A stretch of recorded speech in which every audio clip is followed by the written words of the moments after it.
एक बार फिर आप सबका स्वागत है कक्षा 12वीं के पहले अध्याय ईंटें, मनके तथा अस्थियां के भाग 2 में, जिसमें हम बात करेंगे हड़प्पा सभ्यता में सामाजिक भिन्नताओं का अवलोकन, और हम बात करेंगे शिल्प उत्पादन और माल प्राप्त करने संबंधी नीतियों के बारे में। तो ईंटें, मनके और अस्थियां के पार्ट 1 में हमने जिन विषयों पर चर्चा की थी वो थे पारिभाषिक शब्द, स्थान और काल, आरंभिक हड़प्पा और हड़प्पा सभ्यता, निर्वाह यानी खानपान के तरीके, और मोहनजोदाड़ो एक नियोजित शहर। आज हम चर्चा करेंगे हड़प्पा सभ्यता में सामाजिक भिन्नताओं का अवलोकन, शिल्प उत्पादन और माल प्राप्त करने संबंधी नीतियां। जब भी हम कोई चर्चा करते हैं तो उसका उद्देश्य जरूर होता है। तो आज की हमारी चर्चा का लर्निंग आउटकम यानी शैक्षिक उद्देश्य है आरंभिक शहरी केंद्रों की आर्थिक और सामाजिक संस्थाओं से शिक्षार्थियों को परिचित कराना। तो चलिए निकल पड़े हम अपनी आज की यात्रा पर। सबसे पहले बात उठती है कि सामाजिक और आर्थिक भिन्नता का अर्थ क्या है। इसका सीधा सा मतलब है कि इतिहासकार ये जानने की कोशिश करते हैं कि क्या किसी संस्कृति विशेष, यहां पर वो संस्कृति विशेष है सिंधु घाटी की सभ्यता या हड़प्पा संस्कृति, तो इतिहासकार यह जानने की कोशिश करते हैं कि क्या यहां रहने वाले लोगों के बीच सामाजिक और आर्थिक भिन्नता थी। अगर थी तो उसे जानने के तरीके क्या हैं? वैसे तो कई तरीके हैं यानी विधियां हैं, कई हैं। इन्हीं विधियों में से एक विधि है शवाधानों का अध्ययन। अब यहां बात उठती है शवाधान का क्या मतलब है। शवाधान यानी मृतकों को किस तरह दफनाया जाता था या उनका दाह संस्कार कैसे किया जाता था। और दूसरा तरीका है विलासिता की वस्तुओं की खोज। अगर शवाधानों के अध्ययन की हम बात करते हैं तो सीधे मिस्र के पिरामिड याद आते हैं। वो तो हम सभी ने मिस्र के पिरामिड्स के बारे में सुन रखा है, जहां मिस्र के प्राचीन राजाओं को बहुत सारी धन संपत्ति के साथ दफनाया गया है। यह सभ्यता यानी मिस्र की सभ्यता नील नदी के किनारे बसी थी, और जिस तरह मेसोपोटामिया की सभ्यता हड़प्पा सभ्यता की समकालीन सभ्यता है, उसी तरह मिस्र की सभ्यता भी हड़प्पा सभ्यता की समकालीन सभ्यता मानी जाती है। और मिस्र की सभ्यता में शवाधानों के अध्ययन से ये पता लगता है जितनी बड़ी मात्रा में शव के साथ धन संपत्ति दफनाई गई थी वह उतना ही बड़ा व्यक्ति या राजा होगा। और यहां चित्र में आप एक हड़प्पा शवाधान देख रहे हैं, और हड़प्पा स्थलों से मिले शवाधानों में आमतौर पर मृतक यानी शव को गड्ढों में दफनाया गया है। कभी कभी इन गड्ढों की बनावट एक दूसरे से अलग होती थी।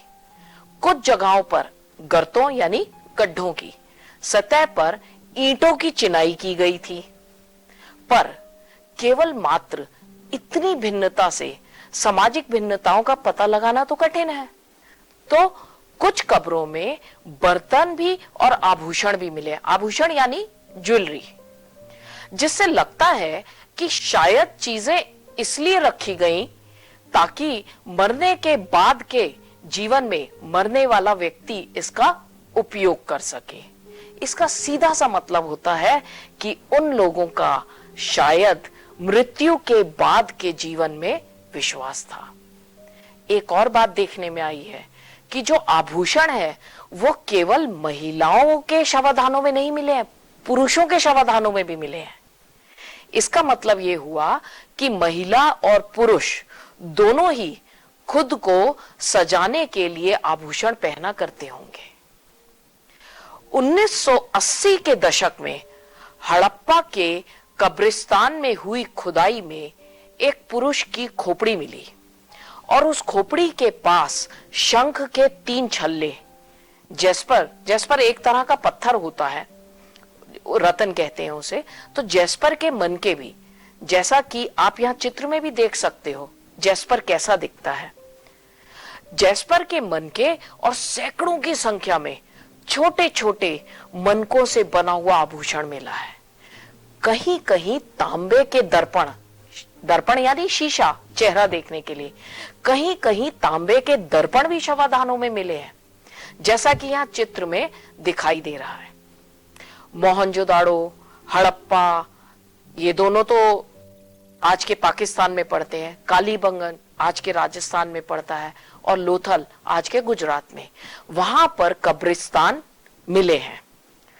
फिर भी कुल मिलाकर ऐसा लगता है कि हड़प्पा वासियों को मिस्र के राजकीय शवाधानों के विपरीत मरने वालों के साथ महंगी चीजों को दफनाने में विश्वास नहीं था। तो एक तो बात हुई शवाधानों की, दूसरी बात उठती है सामाजिक और आर्थिक भिन्नता को जानने के लिए वो विधि है हड़प्पा सभ्यता के संदर्भ में जो अपनाई गई है, वो है विलासिता की वस्तुओं की खोज। अब सामाजिक भिन्नता को पहचानने के इस तरीके में, यानी विलासिता की वस्तुओं की खोज में, खुदाई करने वाले पुरातत्वविदों को जो भी पुरा यानी प्राचीन वस्तु, पुरा वस्तुएं मिलती हैं, उसको वो क्या करते हैं कि मोटे तौर पर 2 भागों में विभाजित करते हैं। एक वो जो रोजमर्रा के उपयोग की चीजें हो गई, और दूसरी वो जो विलास की वस्तुएं। जैसे हड़प्पा सभ्यता में मिट्टी के बर्तन मिले हैं, तांबे के दर्पण यानी शीशे मिले हैं, कई चक्कियां मिली हैं, जैसा हमने पिछले एपिसोड में भी बात की थी अवतल चक्की के बारे में, उस तरह की चक्कियां बहुत मिली हैं। फ्यांस का बना हुआ पात्र यानी बर्तन मिला है। लाजवर्द मणि, नीले रंग की एक मणि होती है, काफी महंगी होती है, लाजवर्द मणि मिली है। तो इन सब चीजों को सबसे पहले उपयोगी और विलास की वस्तुओं में वर्गीकृत कर दिया गया, दोनों को बांट दिया गया। अब प्रश्न उठता है कि किस आधार पर हम वस्तुओं को कहेंगे कि ये उपयोगी है और ये विलास की है, हम कैसे कह सकते हैं? तो सबसे पहले हम जाने उपयोगी वस्तुएं क्या होती हैं। उपयोगी वस्तुएं वो होती हैं जो सामान्य पदार्थ जैसे पत्थर है, मिट्टी है, आसानी से उपलब्ध है, उनकी बनी हुई होती हैं और रोजमर्रा के उपयोग की होती हैं। जैसे चक्कियां हो गई, चक्कियां आटा पीसने के लिए, रोज खाना खाना ही है। फिर बर्तन हो गए, बर्तन में खाना खाया जाएगा। सुइयां हो गई, झावा है, ये सारी चीजें इन बस्तियों में बहुत अधिक मात्रा में मिली है। अब बात उठती है कि महंगी वस्तुएं क्या है। महंगी वस्तुएं तो सब जगह बहुत अधिक मात्रा में मिलेगी नहीं, तो विलास की वस्तुएं वो हुई जो दुर्लभ है। दुर्लभ यानी जो आसानी से नहीं मिलती हैं, महंगी है, या ऐसी चीजों से बनी है, ऐसे पदार्थों से बनी है जो स्थानीय स्तर पर मिलते नहीं है, या फिर उनको बनाने की तकनीक बहुत जटिल है जिस वजह से महंगी हो जाती है। या चित्र में आप फ्यांस से बना हुआ एक पात्र देख रहे हैं। अब फ्यांस के बने हुए लघु यानी छोटे पात्र ज्यादातर मिले हैं हमें बड़े स्थलों से, मोहनजोदाड़ो से, हड़प्पा से, और कालीबंगन जैसी छोटी बस्तियों में तो ना के बराबर मिले हैं। हो सकता है कि फ्यांस के बने ये लघु पात्र यानी छोटे पात्रों का इनका उपयोग कहां होता होगा? सुगंधित द्रव्यों को रखने के लिए होता होगा। आप इसको तुलना कर सकते हो वर्तमान समय में परफ्यूम्स की, जो छोटी छोटी आकर्षक शीशियां मिलती हैं। लेकिन बात उठती है ये फ्यांस होता क्या है? फ्यांस घिसी हुई रेत या बालू, उसमें रंग मिलाया जाता है और एक चिपचिपे पदार्थ के मिश्रण को फिर पकाकर बनाया जाता है। तो इसको बनाने की तकनीक जटिल है। फ्यांस के बने जो छोटे पात्र हैं वो बड़े कीमती माने जाते थे। कारण साफ है, क्योंकि जब बनाना मुश्किल है तो उसमें महंगा हो जाता है वो, और फिर वो सबके लिए खरीदने लायक नहीं रहता। इसको आप तुलना कर सकते हो आज जिस तरह सोना कीमती है और दुर्लभ है, उसी तरह फ्यांस था। हड़प्पा स्थलों से कुछ सोने के आभूषणों के संचय मिले हैं। संचय यानी जो लोगों द्वारा सावधानी पूर्वक घड़ों जैसे पात्रों में संभाल करके रख दिया गया हो और कहीं दबा दिया गया हो, और किसी भी कारण से उसको रखने वाला, उसका अधिकारी उसे वापस नहीं ले पाया हो। तो ऐसी चीजें अपनी जगह पर तभी तक रहती हैं जब तक कि किसी खोजकर्ता ने इसे निकाल ना लिया हो। आजकल अगर हम देखें तो आजकल हम घरों में तो नहीं, लेकिन बैंक के लॉकर में तो लोग अपने कीमती सामान संभाल करके रखते हैं। ये जो वर्गीकरण है, यानी उपयोगिता और विलासिता की वस्तुओं में वर्गीकरण, सुनने में तो बड़ा आसान लगता है, लेकिन कई बार स्थिति जटिल हो जाती है। वो कैसे? जब रोजमर्रा के उपयोग की वस्तुएं, जैसे तकली है, कपड़े को बनाने में काम आती है। तकली जो है वो रोजमर्रा के उपयोग की चीज है, लेकिन तकली जो है अगर फ्यांस जैसे महंगे पदार्थ से बनी हो, तब दुविधा हो जाती है कि इसको किस में डालें। इसे रोजमर्रा के उपयोग की वस्तु माने या विलास की वस्तु। एक उदाहरण से मैं आपको समझाने की कोशिश करती हूं कि मेरे हाथ में ये एक चांदी का गिलास है और एक ये कांच का गिलास है। हम सभी जानते हैं कि गिलास जो है उसका उपयोग पानी पीने के लिए है। अब चांदी के गिलास में पानी पीऊं या मैं कांच के गिलास में पानी पीऊं, गिलास का उपयोग तो वही है, लेकिन चांदी के मुकाबले कांच जो है वो सस्ता है, चांदी महंगा है। तो अब इसका वर्गीकरण किस तरह में किया जाएगा? तो इस तरह की जटिलताएं कई बार इतिहासकारों के सामने आती हैं कि महंगे पदार्थों से बनी रोजमर्रा के उपयोग की वस्तुओं को क्या माने, विलासिता की माने या उपयोगिता की वस्तु माने। लेकिन जब वस्तुओं के वितरण का अध्ययन किया गया तो यह देखा गया कि महंगे पदार्थों से बनी दुर्लभ वस्तुएं ज्यादातर मोहनजोदाड़ो और हड़प्पा, जैसा कि आप मानचित्र में देख सकते हैं, इन जैसी बड़ी बस्तियों में मिली है। छोटी बस्तियों में तो विरले ही मिली है। तो चलिए अब हम आगे बढ़ते हैं और हम चलते हैं हड़प्पा सभ्यता में शिल्प उत्पादन के केंद्रों के बारे में। तो जाने हम लोग जरा। जैसा कि आप यहां मानचित्र में देख सकते हैं, चन्नूदड़ो जो आज के पाकिस्तान में पड़ता है, एक छोटी सी बस्ती है जो पूरी तरह से शिल्प उत्पादन की केंद्र थी। उसी की तरह नागेश्वर और बालाकोट, ये दोनों बस्तियां समुद्र के करीब थी। ये बस्तियां शिल्प उत्पादन का केंद्र थी, यानी चन्नूदड़ो है, नागेश्वर है, बालाकोट है, ये शिल्प उत्पादन का केंद्र थी। इसके अलावा चन्नूदड़ो में लोथल और धौलावीरा, जो आज के गुजरात में पड़ते हैं, वहां पर छेद करने का विशेष उपकरण भी मिला है। यहां चित्र में आप देख सकते हैं, मनकों के निर्माण में कई तरह के पदार्थों का उपयोग किया जाता था। जैसे चित्र में आप देख रहे हो, लाल रंग का कार्नेलियन है, जेस्पर है, स्फटिक है, क्वार्ट्ज है, सेल खड़ी है। धातुओं में देखें तो तांबा है, कांसा है, सोना, शंख है, सेल खड़ी, पकी मिट्टी, इन सभी का उपयोग मनके बनाने में होता था। हालांकि शिल्प कार्यों में मनके बनाने के अलावा शंख की कटाई, धातु का काम, मोहरे बनाना, बाट बनाना भी शामिल है।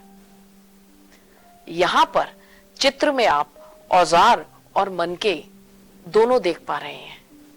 यह मनके जो हैं वो चक्र के आकार के भी हैं, बेलनाकार मनके भी मिले हैं, गोलाकार मनके भी मिले हैं, ढोलक के आकार के भी मिले हैं और कुछ खंडित यानी टूटे फूटे भी मिले हैं। हम ये कैसे भूल जाएं कि हम बात कर रहे हैं आज से 4,500 वर्ष पुरानी सभ्यता की। कुछ मनके तो 2 या उससे ज्यादा पत्थरों को आपस में जोड़कर बनाए जाते थे।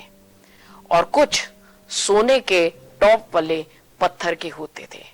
इसको आप आजकल महिलाएं जो कानों में टॉप्स पहनती हैं, आगे मोती लगा हुआ और पीछे सोने का उसका जो है ऊपर टॉप बनाया जाता है, तो उससे आप इसकी तुलना कर सकते हो।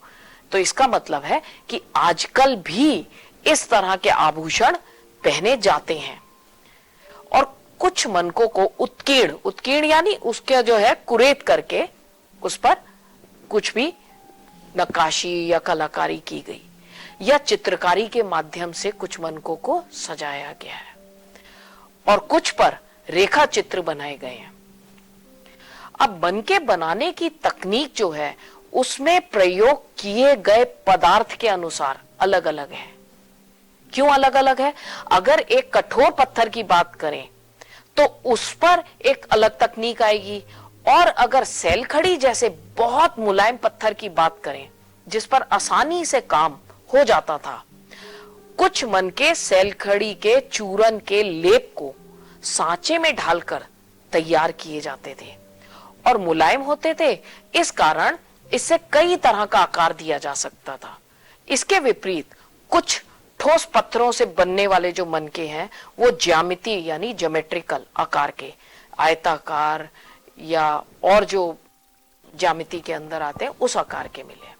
लेकिन इतने मुलायम पत्थर से यानी सैलखड़ी से बहुत बारीक मनके कैसे बनाए जाते थे, उसके लिए कौन सी तकनीक थी जो अपनाई जाती थी, ये आज भी पुरातत्वविदों और इतिहासकारों के लिए एक पहेली है।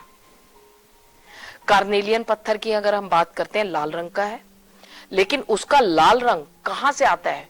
उसका लाल रंग पीले रंग के कच्चे माल और उत्पादन के अलग अलग चरणों में मनकों को आग में पकाकर प्राप्त किया जाता था। पत्थर के बड़े बड़े पिंड जो है उनको पहले तोड़ा जाता था, फिर उस पर बारीकी से काम करके जो अतिरिक्त हिस्सा होता था उसको निकाल दिया जाता था और बाकी को परिष्कृत करके मनके का रूप दे दिया जाता था। मनके का रूप देने के बाद उसकी घिसाई होती थी, पॉलिश होती थी और उसमें छेद किया जाता था। छेद करने के औजार जैसा मैंने पहले भी बोला चन्नूदड़ो, लोथल और धौलावीरा से मिले हैं, जैसा कि आप मानचित्र में इन स्थलों को देख भी सकते हैं।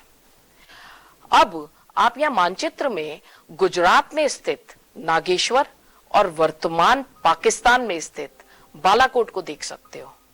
इन दोनों जगहों पर, दोनों समुद्र के करीब पड़ते हैं, तो इन दोनों जगहों पर शंख से बनी चूड़ियां हैं, करछियां हैं, पच्चीकारी की वस्तुएं वो मिली हैं।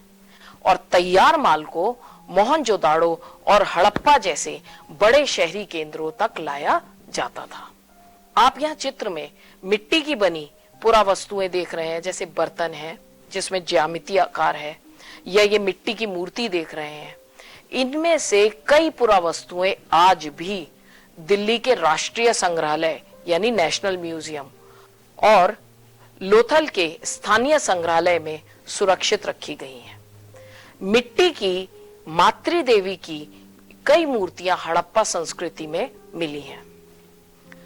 अब हमने ये तो कह दिया कि ये उत्पादन के केंद्र थे, लेकिन फिर वही बात कि आज से 4,500 वर्ष पुरानी सभ्यता के उत्पादन केंद्रों की हमने पहचान कैसे की?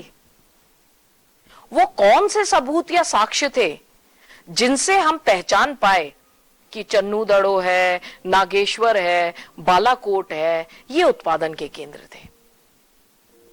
प्रश्न पूछा जा सकता है।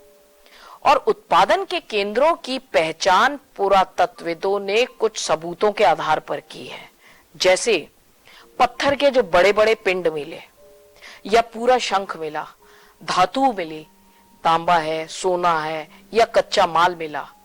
वहां पर उन्हें औजार मिले, लोथल में मिले, और अभी फिलहाल थोड़े समय पहले धौलावीरा में मनकों में छेद करने का उपकरण मिला। इसके अलावा आधी अधूरी बनी वस्तुएं मिली, या वस्तुओं को बनाने के बाद जो कूड़ा करकट है वो मिला और त्याग दिया गया माल मिला। अब कूड़ा करकट शब्द जब आता है तो फिर एक प्रश्न उठता है, कूड़ा कैसे शिल्प उत्पादन के केंद्र के बारे में बताता है?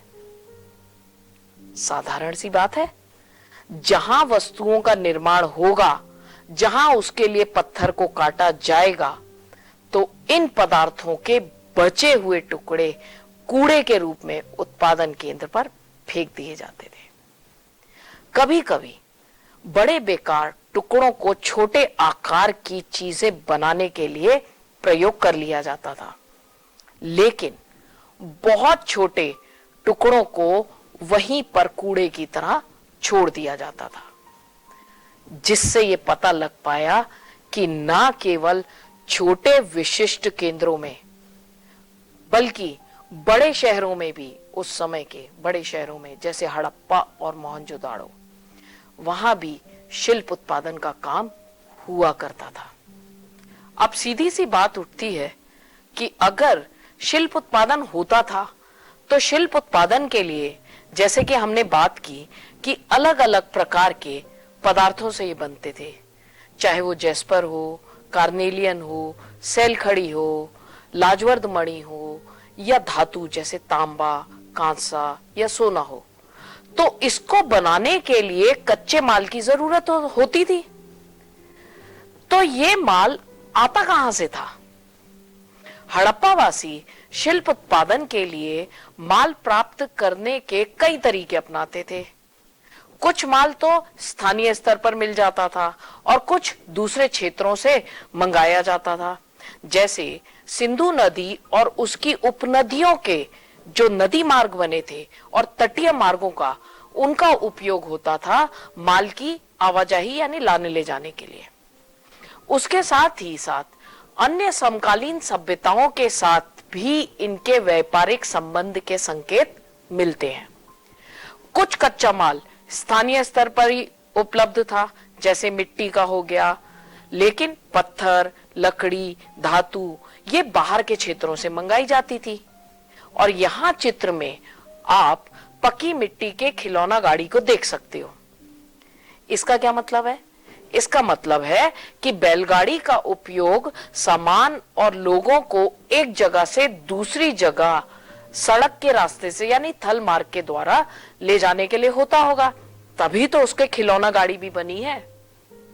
अब आप यहां मानचित्र में देखिए, शंख जो है समुद्र के किनारे नागेश्वर और बालाकोट से आसानी से मिल जाता होगा, और कार्नेलियन नामक लाल पत्थर लोथल से, जो गुजरात में स्थित साइट है, वहां से प्राप्त किया जाता था।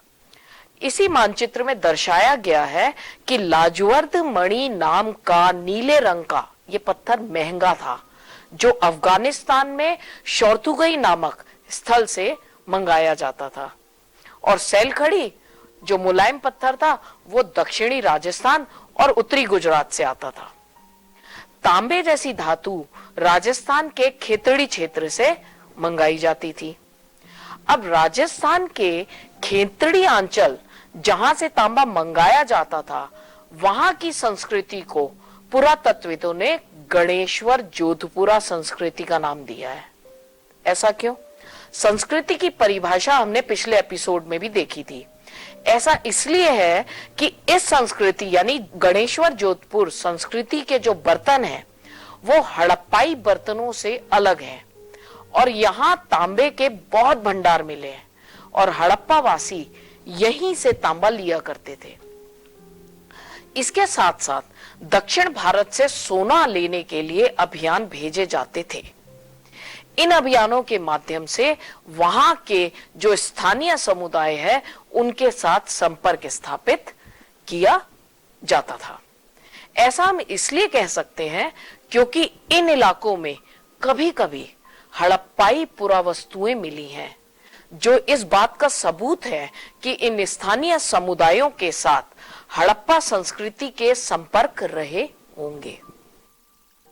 ऐसे सबूत और संकेत भी मिले हैं जो हड़प्पा वासियों के उनके समकालीन सभ्यताओं के साथ उनके व्यापारिक संबंधों की ओर संकेत करते हैं। 3री शताब्दी ईसा पूर्व की दिनांकित मेसोपोटामिया के लेखों में मगान, जिसे आज हम ओमान के नाम से जानते हैं, और मानचित्र में भी आप देख सकते हो, तो मगान यानी ओमान के लिए प्रयुक्त नाम था। उसी तरह से दिलमुन, जिसे आज हम बहरीन द्वीप के नाम से जानते हैं, और मेलुहा, मेलुहा शब्द शायद उन्होंने हड़प्पा क्षेत्र के लिए प्रयुक्त किया है। अब इस सब से यह पता लगता है कि इन क्षेत्रों के आपस में संपर्क रहे होंगे। एक मेसोपोटामियाई मिथक ये कहता भी है कि तुम्हारा पक्षी हाजा पक्षी हो और उसकी आवाज राजप्रसाद यानी राजमहल में सुनाई दे। कई इतिहासकारों का मानना है कि यह हाजा पक्षी जो है मोर था, और ये नाम उसको उसकी आवाज के कारण मिला, और हाजा पक्षी यानी हड़प्पा सभ्यता से संबंधित वो पक्षी है। तो आपस में इन सभ्यताओं के व्यापारिक संबंध रहे होंगे, इस बात के सबूत कुछ पुरातात्विक खोजों से भी पता लगते हैं। क्योंकि तांबा जो है वो खेतड़ी के साथ साथ ओमान से भी लाया जाता होगा। ऐसा हम इसलिए कह सकते हैं क्योंकि जब रासायनिक विश्लेषण किया गया तो ये पाया गया कि ओमानी तांबे और हड़प्पाई पुरावस्तुओं दोनों में निकल के अंश मिले हैं, जो इन दोनों के साथ साझा उद्भव की ओर संकेत करते हैं। इसके अलावा जैसा कि आप यहां चित्र में देख सकते हैं, एक विशेष तरह का हड़प्पाई मर्तबान है ये, जो ओमान से मिला है। इसके ऊपर काली मिट्टी की एक मोटी परत चढ़ाई गई थी। ये मोटी परत क्यों चढ़ाई गई? हो सकता है कि तरल पदार्थ होगा, इसमें ले जाया जाता होगा, जिसको रिसाव से बचाने के लिए ये परत चढ़ाई गई हो। लेकिन हमें ये अभी तक नहीं पता कि हड़प्पा सभ्यता के लोग इस मर्तबान में क्या सामान रखते थे, जिसके बदले में वो ओमान से तांबा लिया करते थे। आप देखिए कि मेसोपोटामिया में भी जो तांबा मिला है उसमें भी इसी तरह के निकल के अंश मिलते हैं। अब जैसा कि आप यहाँ चित्र में देख रहे हैं, ये मेसोपोटामिया की एक खास तरह की बेलनाकार मोहर है, लेकिन इस पर बना हुआ कुबड़ वाले बैल का चित्र हड़प्पा सभ्यता से लिया हुआ दिखाई देता है। तो क्या पता लगता है कि इनके आपस में संपर्क रहे होंगे। अब बहरीन यानी कि जिसको प्राचीन दिलमुन, वहां से मिली ये गोलाकार फारस की खाड़ी प्रकार की मोहर पर कभी कभी हड़प्पा चित्र भी मिलते हैं। और एक दिलचस्प बात और है कि बहरीन यानी दिलमुन के जो स्थानीय बाट थे वो हड़प्पाई मानकों का अनुसरण करते हुए दिखाई देते हैं। यहां एक और बात उल्लेखनीय है कि पुरातात्विक खोजों में हड़प्पाई मोहरें, बाट, पासे, मनके, इन सब का मिलना लंबी दूरी के संपर्कों की ओर एक बहुत ही महत्वपूर्ण संकेत करता है।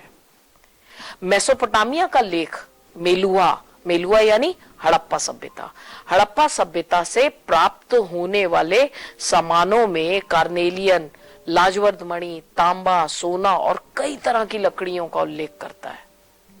मेसोपोटामिया का लेख मेलुहा यानी हड़प्पा क्षेत्र को नाविकों का देश भी कहता है, और इसके समर्थन में हम यहाँ पर चित्र देख सकते हैं। ये नाव का चित्र है मोहर पर।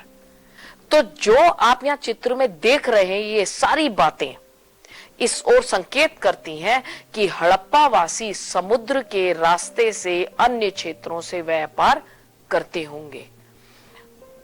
और यह भी संभव है कि वर्तमान ओमान यानी मगान, बहरीन यानी प्राचीन दिलमुन और मेसोपोटामिया की सभ्यता के साथ हड़प्पा वासियों के व्यापारिक संबंध रहे होंगे। तो आज हमने बात की सामाजिक भिन्नताओं के अवलोकन के बारे में, शिल्प उत्पादन के बारे में, जिसमें हमने चर्चा की शवाधान के बारे में, विलासिता की वस्तुओं की खोज के बारे में, शिल्प उत्पादन और उत्पादन केंद्रों की पहचान, और साथ ही साथ हमने बात की माल प्राप्त करने संबंधी नीतियों पर।